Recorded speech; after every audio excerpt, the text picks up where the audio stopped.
Welcome back to the Life of Phys Podcast, where raw conversations explore creativity, resilience, and the human stories behind art and movement.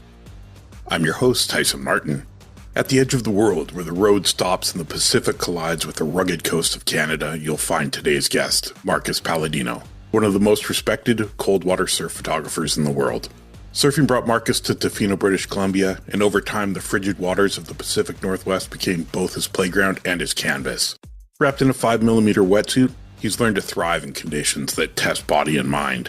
From the exhilaration of storm-driven swells to near-disastrous wipeouts over shallow reefs. Marcus lives at the razor edge, where fear and joy collide. His photography reflects that balance, an abstract drive to transform the ordinary into the extraordinary, like a lighthouse revealing the beauty already present. Since earning his photography diploma in 2010, Marcus has dedicated his career to capturing high-performance surfing north of the 49th parallel, and in doing so, he has become one of Canada's most sought-after water photographers. His work has been featured in the Surfer's Journal, Stab, Surfline, Canadian Geographic, Adventure Journal, and dozens more. While his clients list includes global brands like Red Bull, Netflix, Arc'teryx, Vans, Monster Energy, and Hurley. Through it all, Marcus remains committed to documenting not just the waves, but the people and places that make cold water surfing culture unlike anywhere else in the world. Now let's get to the show.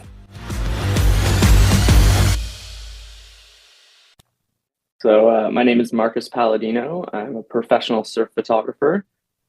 Originally born in Vancouver, raised in Nanaimo on Vancouver Island, and then moved to Tofino when I was 20. And I've lived here for 14 years now, and I've been doing photography full-time for about 10 years now. So it's all kind of been a bit of a blur, which is kind of crazy to say out loud. And if people don't know, like Tofino is one of the most beautiful places to visit, I'm going to say in Canada. Yeah, I would say so. It's kind of like a photographer's dream. And that's the number one comment I get from people is they're like, oh, you just like, there's always something to take a photo of, whether it's beautiful sunset or the harbor or the surf, right? So. And so much untapped wilderness. So when you got to Tofino, like, had you been involved in surfing? Had you surfed prior, or was it something you came there and you looked at it and you were like, this is what I need to do? No, like I totally just came here on a whim. Like I was really into shooting snowboarding. That's kind of what I was passionate about out of photo school. And I was just working at a mountain, a Cypress Mountain in Vancouver, actually. And a coworker was like, oh, what are you going to do for the off season? I was like, I don't know, maybe stay in Vancouver, maybe go back to Nanaimo. And he was like, you should try moving to Tofino. I move out to Ucluelet every summer. It's so sick. Like, get a job at a resort, live in the staff comm, learn how to surf. And I was like, oh, that sounds pretty good. So I literally just applied for a job, got it, and was like, I guess I'm moving to Tofino. Like, it was just, it all worked out so smoothly that way. Then the season ended and I just went straight to Tofino and yeah, started from there. That's incredible. Sometimes, man, like we were talking pre-show, and sometimes we just got to go for things. Yeah, seriously. And I was really about that, especially when I was younger too. It's just sort of like, okay, what's next? Kind of living my life 6 months at a time. And I knew, you know, I wanted to be a photographer, but I didn't really know what like outlet was going to bring me there to do it professionally and full time. Like, I was pretty happy with just doing it as like a pastime, even though I went to school for it. And I was like, maybe one day I'll make money, but it was never really about the money, you know? It's about the art, creating the art. Money adds such a difficult degree to it when you take that step as becoming a professional. Your income relies on photo work. Yeah. And, you know, it just gave me a sense of purpose too, having a camera in my hand, whether I was shooting, you know, snowboarding, surfing, or just like going for a beach walk on my day off. So it was just something I did. And I had a blog at the time, back when blogs were really popping off. I feel so old talking about my blog, but yeah, so I would just like post on that like every week. And that was sort of my like, oh, it's the end of the week, I got to go shoot some photos. So it was like, you know, my own accountability of like putting out content to like the void, like no one was even seeing it, right? But yeah.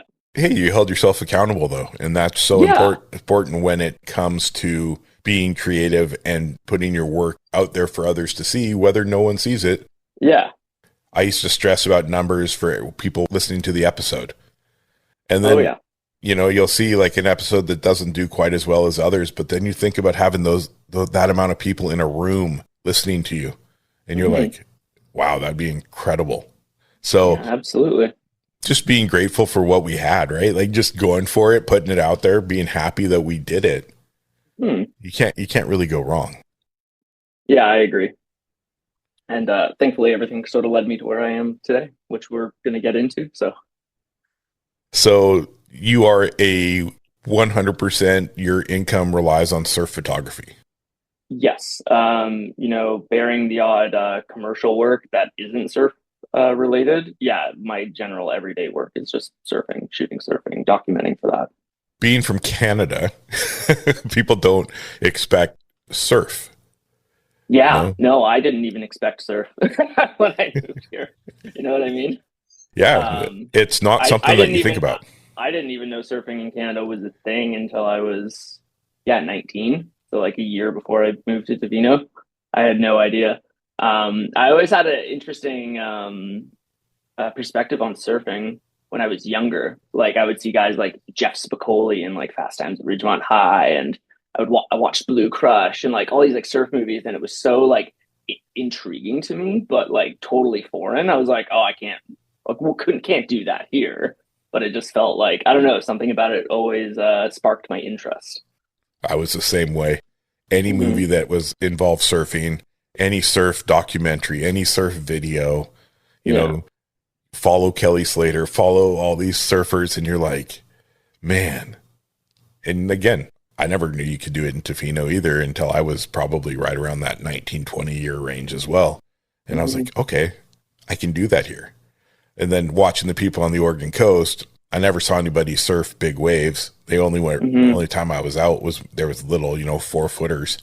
But the way people flow on that wave, and being able to capture them, like the way you can capture them, in water, it's such a different perspective of what I'm used to. I shoot landscape, I shoot street.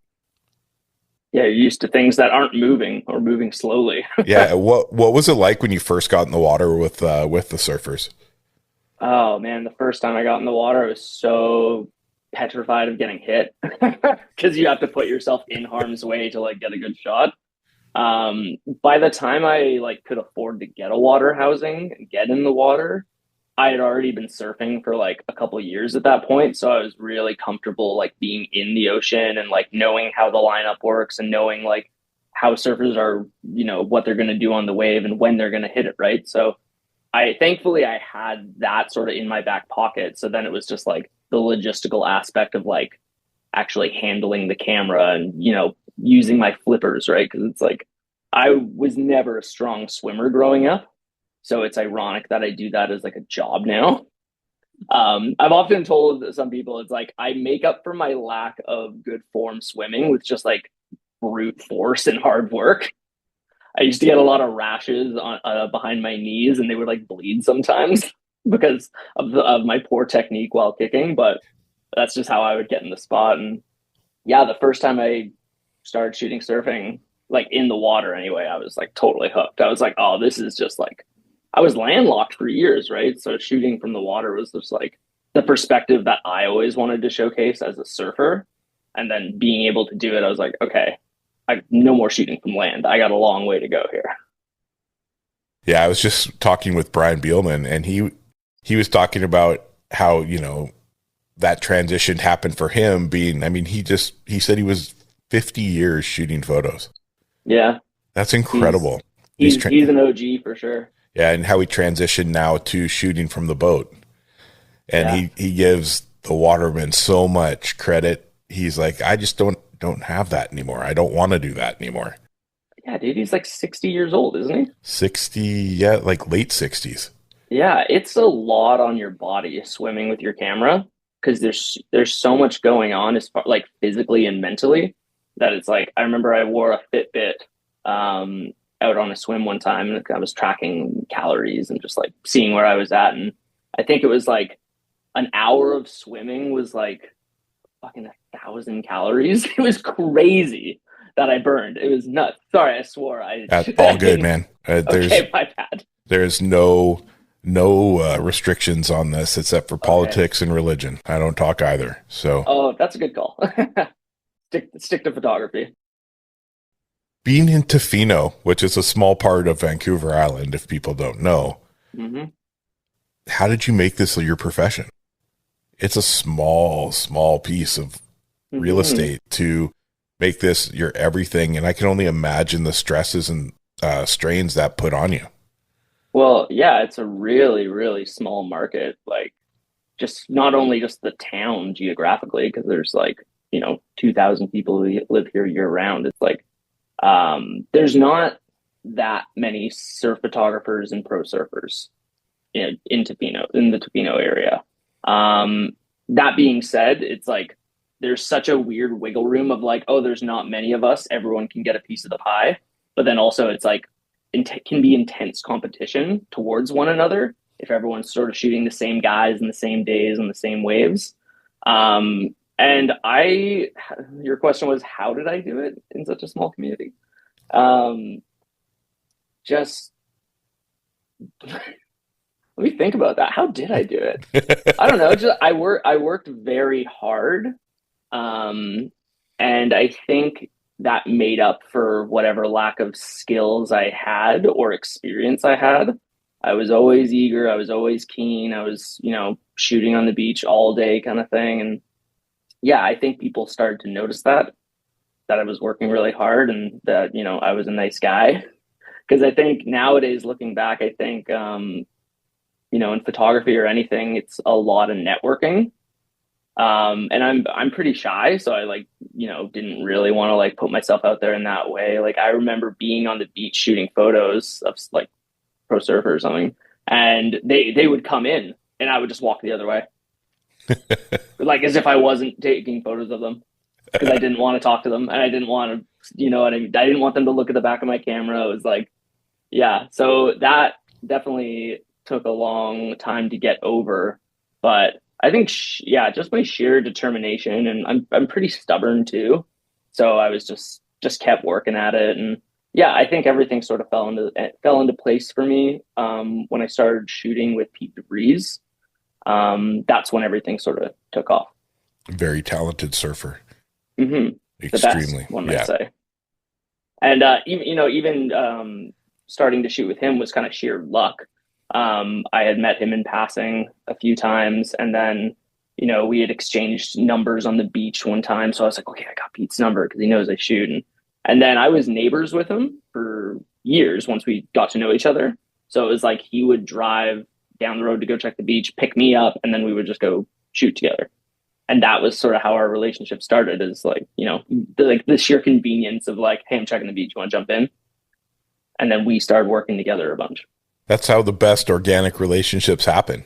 Yeah. Right. And I mean, you guys have done a lot together. I've seen a ton of work between the two of you. Mm-hmm. Yeah, it's been a long time. Almost anything I see coming from Tofino that is in the photo realm seems to have your name attached. Well, that's cool. I appreciate that. It's funny. I shoot a lot of photos, and sometimes it's hard to keep track of like what photos I've shot and where they're going, what's going on. So yeah, it must be because you work for clients, right? You have client jobs, you have client work. Being in that action sports realm where, the big ones are Red Bull. Red Bull, the energy drink sponsors always tend to take care of their athletes quite well. And I know you were part of the Red Bull Illume, like we were talking prior. What's that experience like for maybe so people who want to try to get into the next one can understand what you go up against? Go up against like working for big brands like Red Bull and stuff. Yeah, like that, plus trying to get into the Illume and what it's like to be a finalist and those kind of experiences.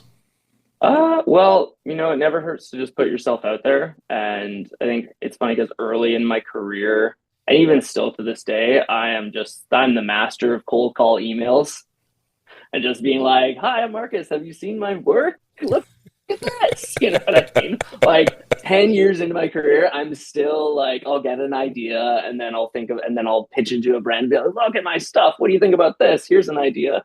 How can I help you?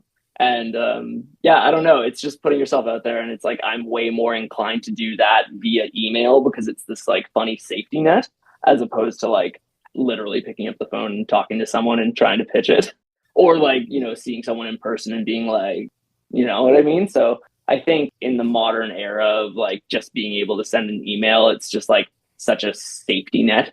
And I feel like no one has an excuse professionally to not just like give it a shot, because if you do enough research, you can find anybody's email because we're all sort of connected in that way. And yeah, I just think also it's like you had mentioned like what's it like going up against that, but I think something I have to remind myself is that like if a client is seeking you out, like you've already done the work.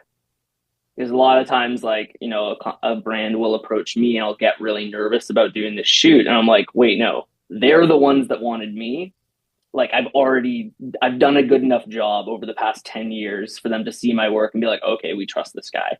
And that alone can kind of alleviate any sort of anxiety or imposter syndrome, right? Oh, the good old imposter syndrome. Mm-hmm. The crutch of every photographer. Oh, yeah. But what I liked about that explanation, and I've heard this numerous times from people in the action sports field, is you don't rest on your laurels. You have to hustle. Mm-hmm. Like you have to get out there and you have to keep pushing.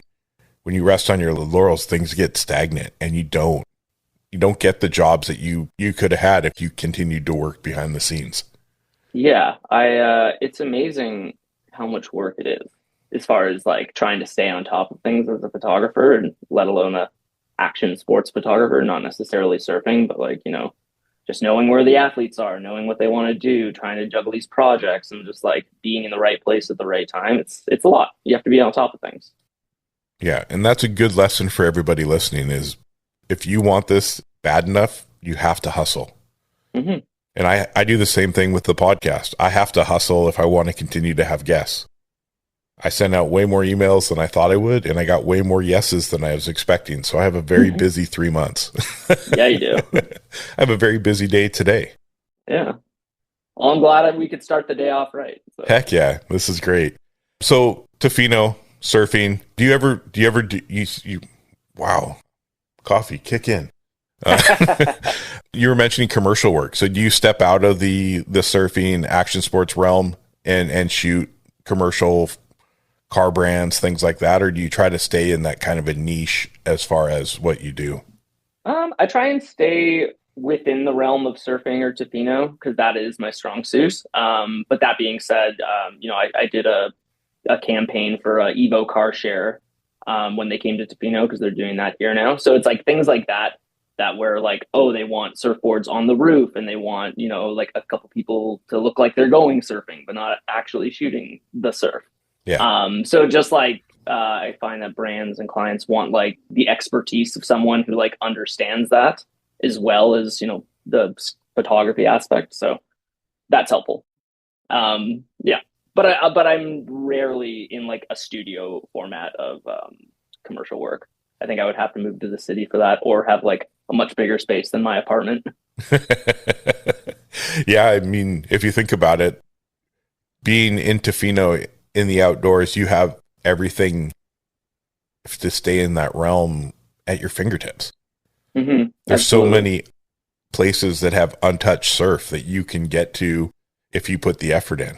Or at least try to get to. Yeah. Or get to, and then there's no waves. So there's a lot of that. That's the thing you don't see on Instagram.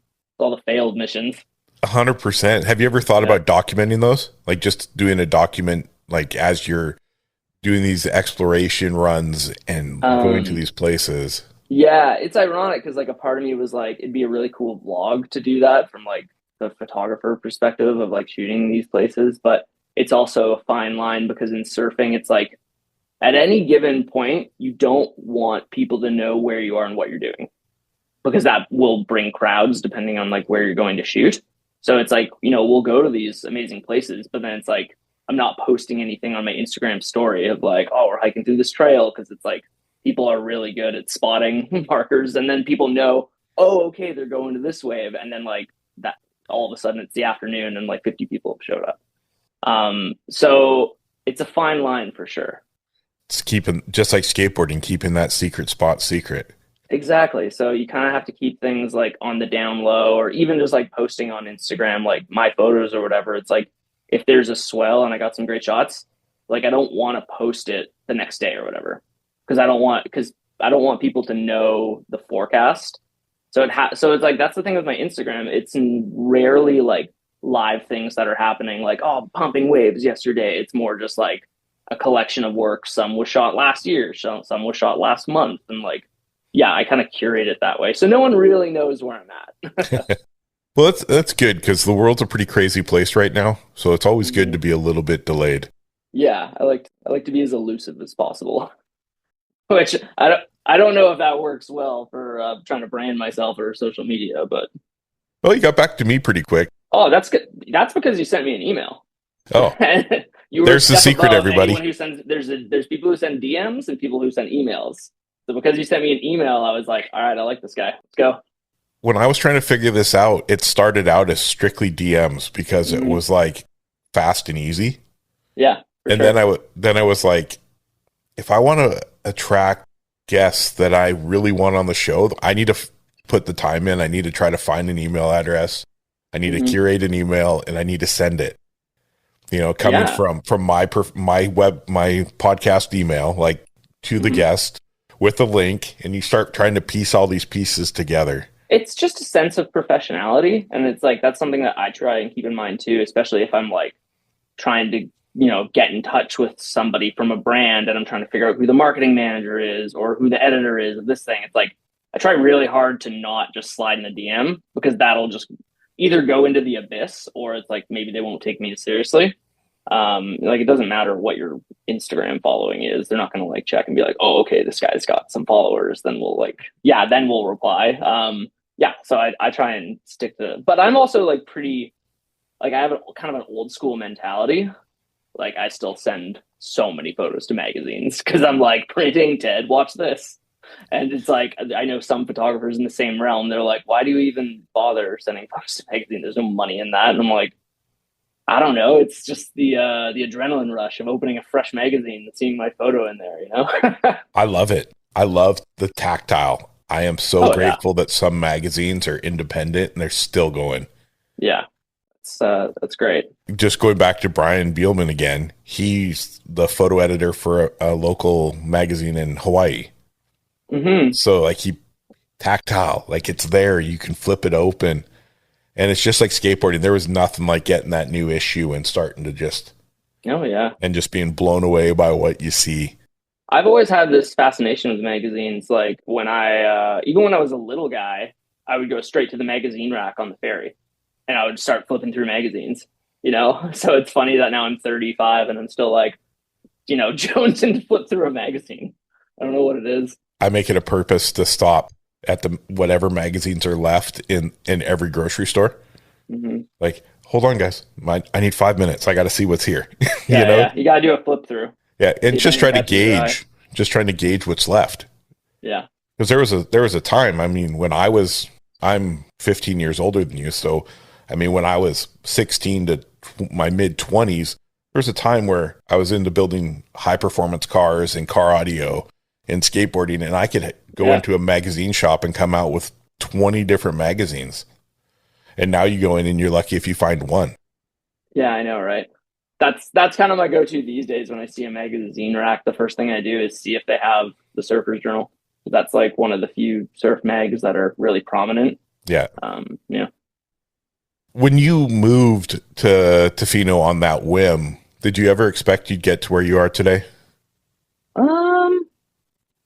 I don't know if I expected it, but it was definitely something I had hoped for.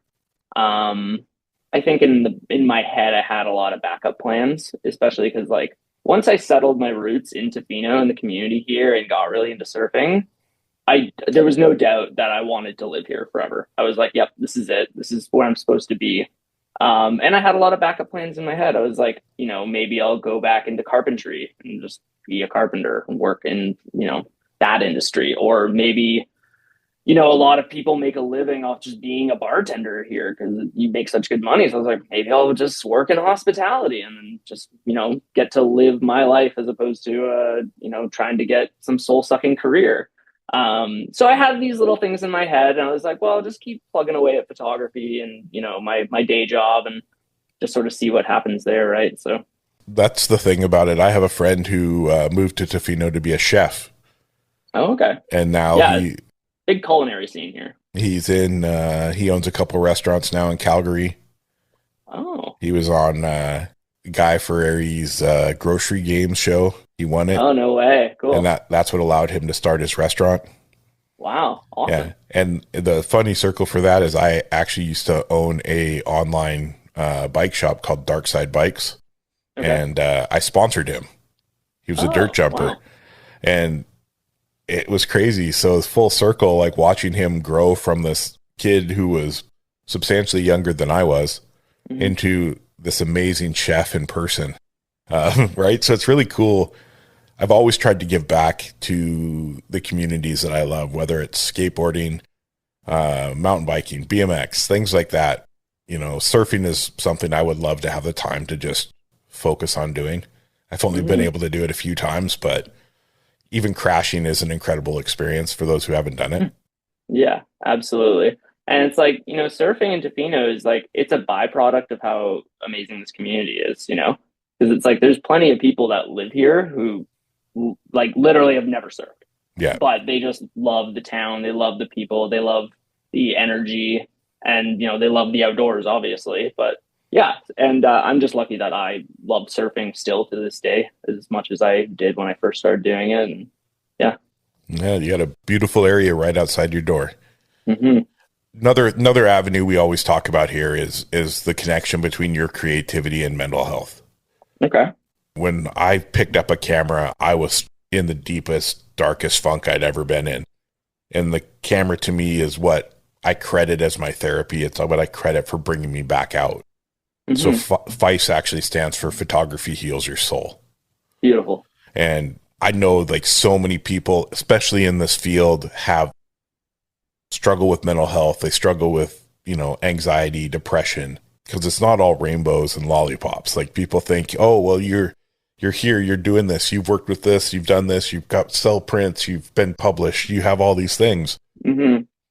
So they think you've made it, but there's no stop. You cannot stop if you want to stay relevant. Yeah. I'd like to hear your thoughts on that, what you've dealt with. Yeah. The way you've come out. I know it's, I've read your articles and things, so I have an idea, but I would love for you to share that if you're comfortable. And, absolutely. I think a lot of people learn from that it's okay. So my biggest thing about this is I suffered a lot of childhood trauma from my father. And I never realized, because I'm a big guy and I'm, guys don't cry and, oh, you're upset. Well, we'll wipe it off and go back to doing it. Right. Like just whatever.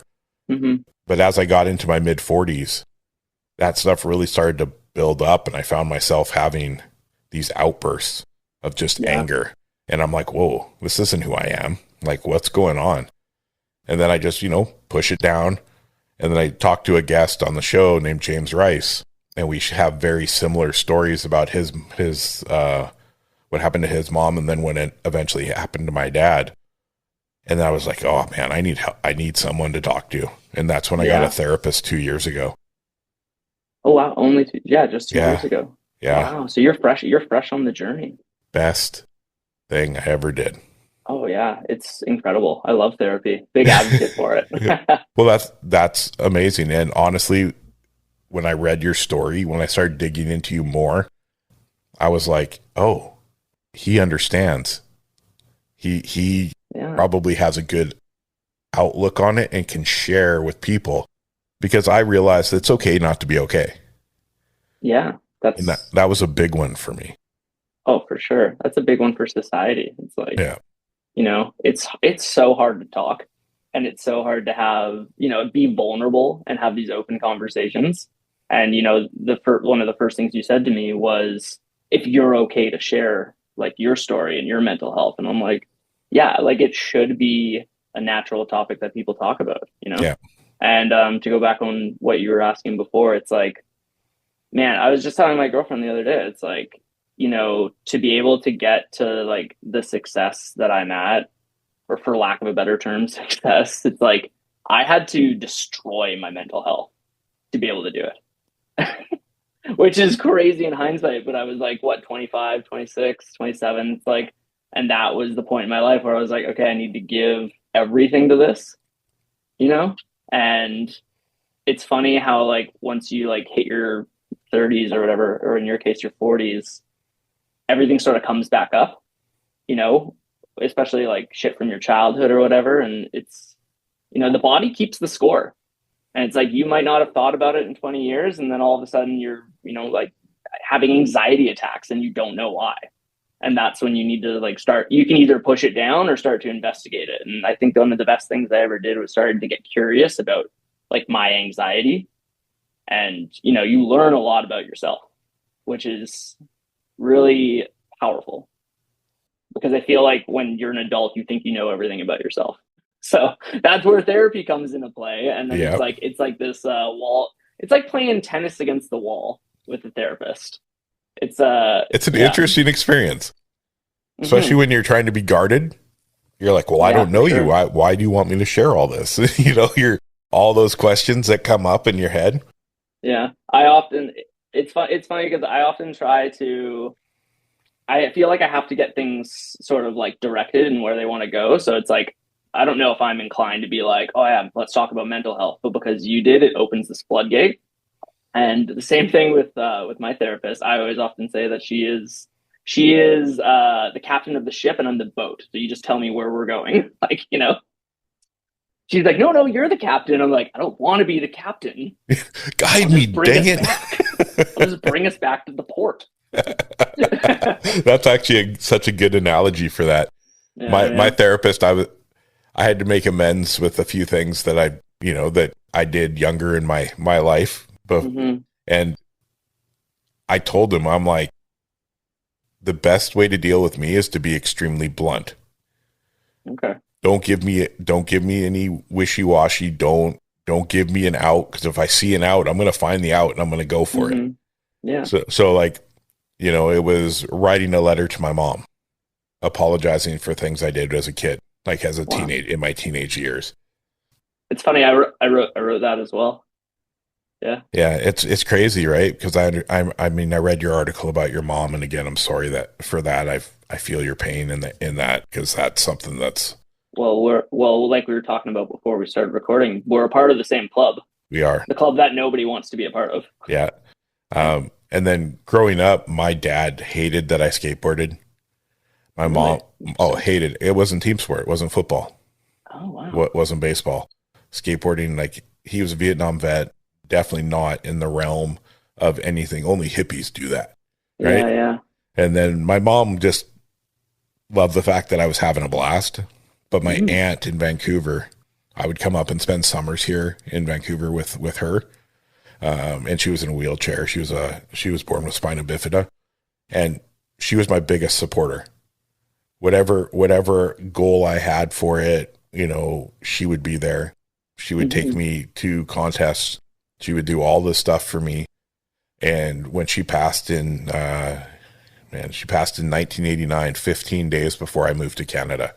Oh, wow. We had a plan to come back here when my parents' marriage ended. So I ended up writing a letter to her as well. Beautiful. And you just do that to thank them for the support, and thank them and let them know, like, everything they did for me is part of who I am today. So it was a weird experience to let all of that stuff I've held on to since, 1989. Yeah, no doubt. And then my mom in 2015. So it was, it's a lot for sure.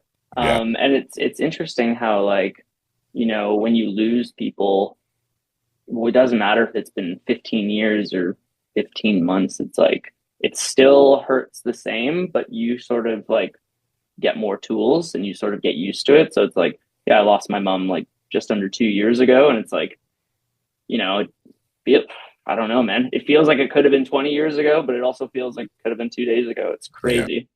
Grief is an interesting thing, especially when you lose someone that you're really close to. Yeah. And my mom and I were super close. Like my mom, after, I went through a separation and my mom was there. So she helped me with the kids.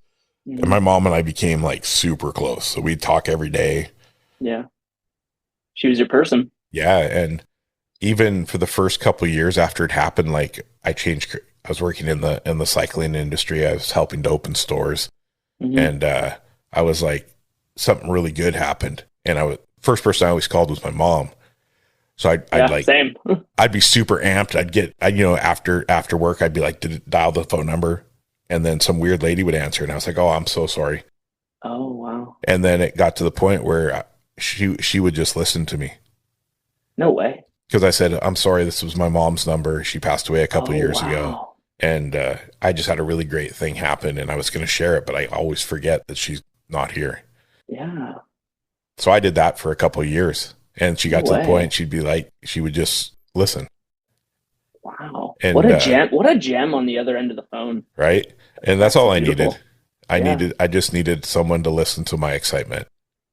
Right. Totally. Instead of screaming it to a void, I was talking to another person. Yeah. Yeah. And now, like I was telling you earlier, I have four kids of my own, 2 stepkids. 5 of them are graduated and doing their own thing. 1 left in mm-hmm. school. have so much time. Mm-hmm. So I find now, like, this would have been the time I would have loved my mom to still be around. Oh yeah. 100%. We could have done so much more.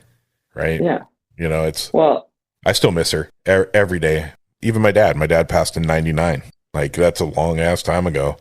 Yeah. And, even through all the stuff he put me through, man, we had just reconnected 7 months before he passed away. Wow. So that's incredible. That's the dream. Well, I mean, not the dream per se, but I mean, like, I have a very odd relationship with my father too. And it's like, a lot of, he's in his 70s now. So I often am thinking, I'm like, are we able to put this together one day? Or is it just going to eventually fade away? You know what I mean? You start to think about those things. So that's awesome that you guys were able to, like, I don't know if the patch things up is the right word, but, able to find peace with each other in that way before he left. I had a daughter at the time. So my wife at the time and my daughter and I hopped in the car. We drove to Portland, showed up on his doorstep, knocked on the door. He opened it. He looked at me, he had tears in his eyes. And I said, wow. Hey, I want you to meet some people.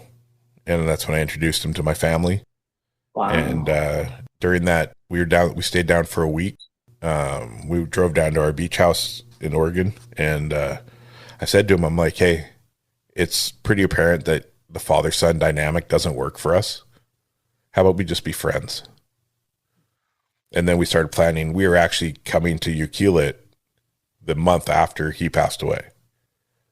Oh, wow. We had planned a fishing trip because one of our best memories was going to Ukilit and going out on the charter and mm-hmm. and doing some salmon fishing and halibut. So that was our plan. We were going to do that, and then we were going to go to Alaska. So cool. It was one of those things where, you know what, we made amends, we made peace. When he passed, I didn't hold on to that. I knew that we did what we had to do, and the time was right. And mm-hmm. But still, it's been I don't even know, man. I'm so bad at math. It's been like 27 years. Yeah. And every time it gets close to the day, which just happens to be on my current wife's birthday. So it makes it a little interesting. But yeah, every time. That was something that I didn't know until my mom passed away, is that like the anniversary of the death day. It's something that's like ingrained in you and you can't forget. And it's like marked in your internal calendar. And so I have an interesting story. When my mom passed away, I got a phone call at 3 a.m. from my aunt. And that's when I got the news. And then it was a year later, like essentially the anniversary of my mom's death. And I woke up at 3 a.m. that morning, like full of energy, like, oh my gosh. And I was like, what's going on? And I looked at my phone, it was 3, and I made that connection. I was like, whoa. Internally, I was like, you know what I mean? Oh, yeah. Isn't that interesting? It's strange. So my mom Yeah. passed away at 12:07 p.m. Oh wow. What Um, time?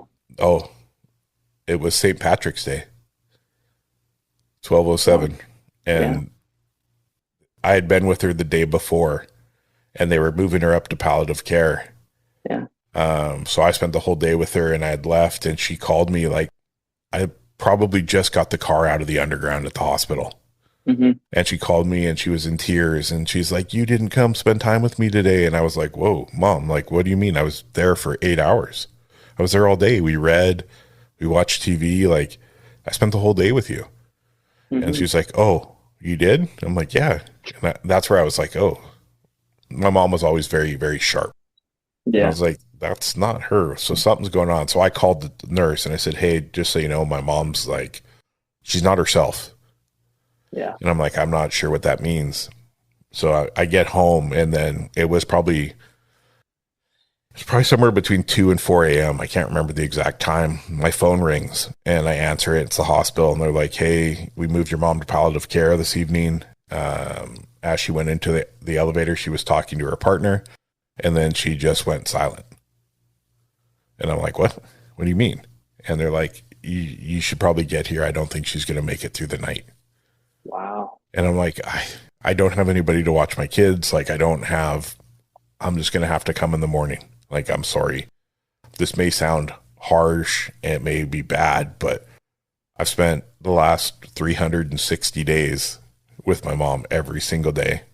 Yeah. And I need to sleep right now. And I said, Yeah. if I miss it, I'm a horrible person. And I was like, but if I drive right now, there's a chance I don't make it because I crash because I'm exhausted. And I woke up the next morning. I hadn't heard anything. So I was like, okay. I called my oldest daughter, said, "Hey, I'm picking you up. We're going to see Grammy." And we got there and everybody was talking. But as we were driving in, I'm Indigenous, so the eagle is very important to me. I'm driving in over the Oak Street Bridge, and I look up and there's an eagle flying over the vehicle. And I was like, that's really weird. Like, it usually has a meaning. And I look Hmm. and then it follows me across the bridge and then takes off. And I'm like, okay, cool. Like, thank you for the escort, you know?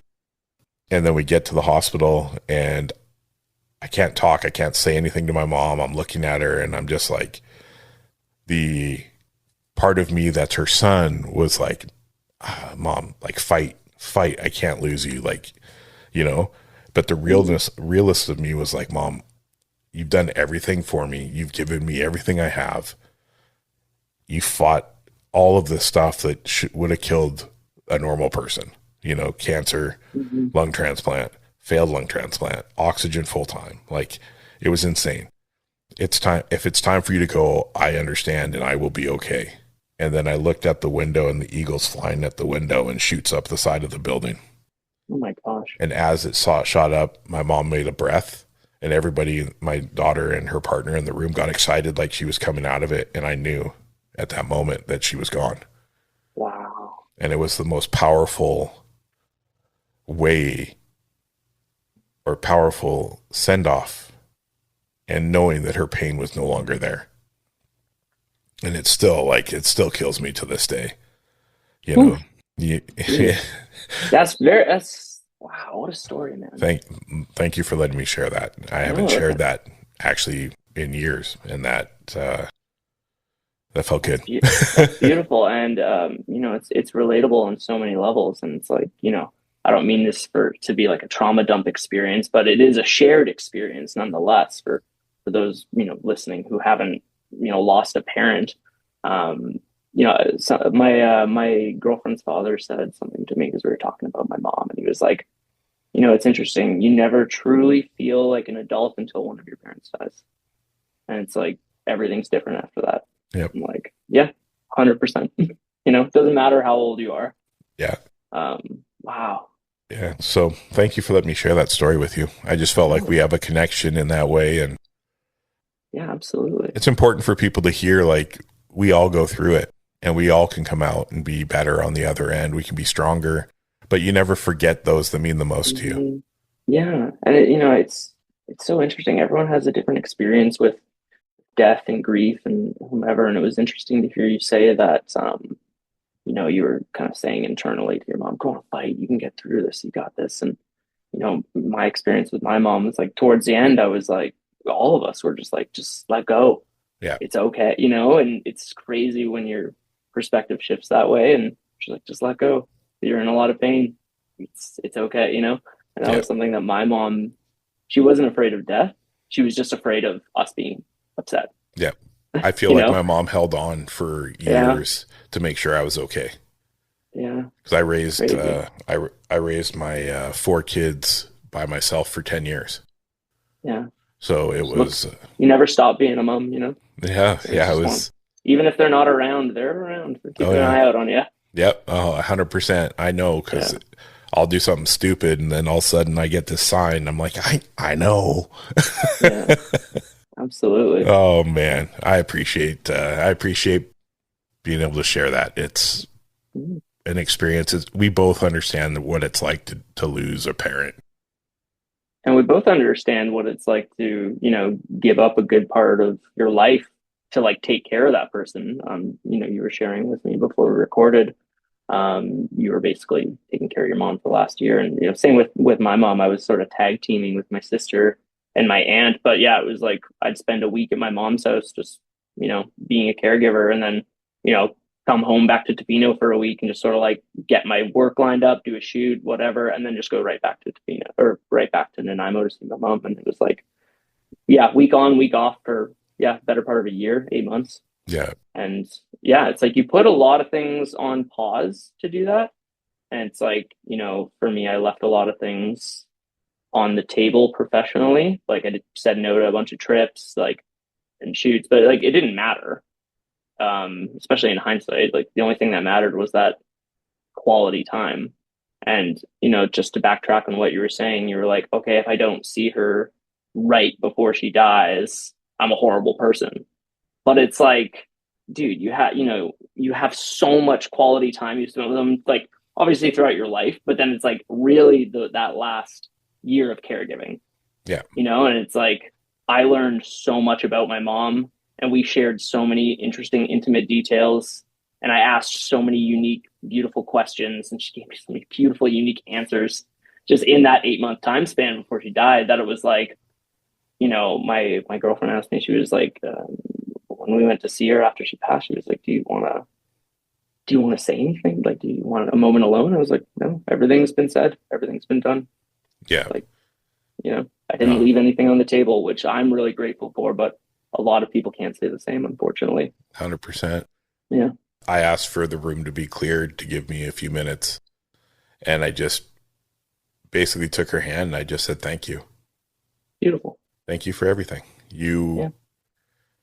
Without you, I wouldn't be where I am today. I wouldn't be the person I am today. I wouldn't be the man I am today. And I give her so much credit for being strong enough to leave when I was 15 and raise my stubborn ass. Yeah. I appreciate you, brother. Thank you for that moment. Oh, no problem. My pleasure.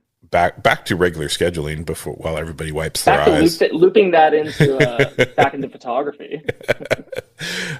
You have a photo book. I do, yeah. Where's the best place for people to find that? Can you do it on your website? Is it in stores? You can do it on my website. It's also available on Amazon. But more importantly, you can order it via Rocky Mountain Books, which is the publishing company, to any local bookstore. So you can support your local bookstores. Oh, that's cool. Yeah. I definitely look forward to adding that to my extremely vast collection of photo books. Yeah, absolutely. Yeah, I'll send you one. Oh, dude, that'd be so sick. I'd appreciate that. Yeah, I got you. I appreciate this, Marcus. This has been a great conversation, man. Mm-hmm. I feel like I got to know you on a little deeper level than just someone that I admire their work. Yeah, for sure. We're connected now. And that's what, yes, sir. And that's what this show's about. It's about that connection. I was trying to explain it earlier, how this angle of what I do and the talk that we have is a conversation that turns deeper. It turns more. It's real. It's authentic. And this is what we're doing. You know, we share a story of our work, but we also share a real aspect, which is we both are survivors of losing our moms. Mm-hmm. But it wasn't a quick loss. It was an extended loss. Like it was a long time coming. And you know what? We're connected now, man. There's no way around it. When I make it to Tofino, we'll have to get a coffee and go do some shoots. Oh yeah, I'd love that. You know what we should do? We should jump on my boat and go salmon fishing, because I just got into that this summer and it's been super fun. Heck yeah, I'm down, man. Where's the best place for people to reach you, find you, take a look at your work? Yeah, probably Instagram, I'd say. That's where everyone is these days. So it's just my name, at Marcus Paladino. If you want to check out my website, it's marcuspaladino.com. If you want to buy a print, it's marcuspaladinoprints.com. So yeah, there's lots of different avenues. If you want to send me an email, it's info@marcuspaladino.com. So as long as you know how to spell my name, it's pretty simple to find me. And I can tell you, Marcus likes emails. Oh, I love it. Love a good email. Any final words of wisdom for everybody? Final words of wisdom. I don't know. It's just to circle back on the topic we were discussing. It's like, you know, I think one of the biggest things is like, you know, if you're suffering, whether it's your mental health or you're grieving from a loss, or even just grieving from a breakup, like it doesn't matter. It's like whatever you're ailing with, I think the most important thing you can do is talk about it, because you'd be really surprised about how many people can relate and maybe have good advice, or maybe just be really good listeners. And the act of saying something and communicating, being vulnerable, is so healing and so connecting. So yeah, and I think a lot of people think that they don't want to be a burden to people, but you'd be surprised how many people will step up, especially if you're comfortable enough to share stuff with them like that. Yeah, if you're okay with just sharing, talk, just open up. You can start small, but the healing power of communication is so important, and easier said than done, but worth it. Important. Very worth it. Marcus, thank you so much for today, man. I look forward to keeping contact, and probably end of next year, we'll do a follow-up. Yeah, that'd be great, man. I just like to continue the story. You know, when I feel like somebody is just going to continue to build, I want to continue the story, you know, and I would love to, when I make it to Tofino, connect if you're around, and we can do that. But thank you so much for being on the show today. Hey, anytime, man. Thanks so much for having me. And thanks so much for not asking me what gear I shoot with, because that's my least favorite conversation. I don't ask anyone. And that was what, when I clicked into that, I was like, holy shit, I didn't ask what gear they shot. I'm missing out. And then I'm like, wait a minute. We had an amazing conversation. I got to learn about you, and the guests and the people who listen to my show religiously love the fact that they learned your story. Mm-hmm. And I'm glad that I got to learn a bit more about your story. Yeah. You know, and I've been trying to like not share more of me, but there's certain times when I'm talking to somebody and I know they understand what I felt and how I felt, that it just adds to it. Yeah, it feels like a safe space. Yep. And I'm not embarrassed to share my story. I'm not embarrassed to share my traumas, my triumphs. If it's going to get more men to understand that, you know what, that tough exterior doesn't have to be there. You can talk. You can be emotional. You can be sensitive. It doesn't make you less of a person. 100%. Well, thank you, sir. Hey, nope. I hope you have a beautiful rest of the day. Thank you. And you as well.